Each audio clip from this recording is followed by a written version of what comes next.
Hello అండి, అందరికీ పరమేశ్వర భక్తి ఛానల్. ఇంతకుముందు మనం ద్వాదశి జ్యోతిర్లింగాల గురించి అవి ఎక్కడున్నాయో అవి ఏంటో తెలుసుకుందాం. అందులో ఒకటైన రామేశ్వరం రామనాథ స్వామి టెంపుల్ గురించి ఈరోజు తెలుసుకుందాం. రామనాథ స్వామి టెంపుల్ తమిళనాడు రాష్ట్రంలో ఉంది. అది చెన్నై నుంచి 570 కిలోమీటర్ల దూరంలో, మదురై నుంచి 150 కిలోమీటర్ల దూరంలో ఉంది. పరమశివుడి జ్యోతిర్లింగాల్లో ఒకటైన రామేశ్వరంలోని రామనాథ టెంపుల్. బ్రాహ్మణుడు అయిన రామనాసుని సంహరించినందుకు శ్రీరామచంద్రమూర్తి బ్రహ్మహత్యా పాతకం నుంచి బయటపడడం కోసం శివుడిని పూజించాలని నిర్ణయించుకున్నాడు. అందుకోసం హనుమంతుణ్ణి కైలాసంలో ఉన్న విశ్వలింగాన్ని తీసుకురావాల్సిందిగా కోరాడు.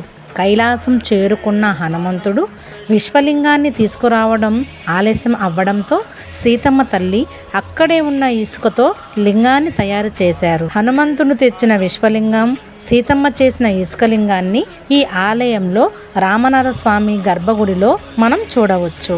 ప్రముఖ హైందవ యాత్రలో ఒకటి అయిన చారుధాన్ యాత్రలో ఈ క్షేత్రం ఒకటి.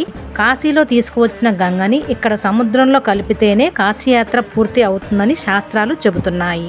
ఈ ఆలయ నిర్మాణంలో చాలామంది రాజులు పాల్గొన్నారు. అలాగే ఈ గుడిలో ఉండే 22 బావిలలో ఉన్న నీటితో స్నానం ఆచరించి ఆ లయకారుణ్ణి దర్శనం చేసుకోవడం వల్ల పాపాలు తొలగి మోక్షాన్ని పొందుతారని ఇక్కడి నమ్మకం. ఈ గుడి యొక్క విశిష్టత ఏమిటంటే అతిపెద్ద విశాలమైన కారిడార్ కలిగిన టెంపుల్గా పేరు దాల్చింది. ఈ కారిడార్లో మొత్తం 1212 ఎత్తైన పిల్లర్స్ ఉంటాయి. ఈ ఆలయంలో మొదటిగా స్ఫటికలింగాన్ని దర్శనం చేసుకోవాలి. ఉదయం 5 గంటల నుండి 6 గంటల మధ్యలో మాత్రమే దర్శనం చేసుకోవాలి. తర్వాత రామేశ్వరం బీచ్లో స్నానం చేయాలి. దీని అగ్నితీర్థం అంటారు. ఆ తరువాత 22 బావిలలో నీటితో స్నానం ఆచరించాలి. ఇది ఒక దివ్య అనుభూతి. తర్వాత రామనాథ స్వామి దర్శనం చేసుకోవాలి.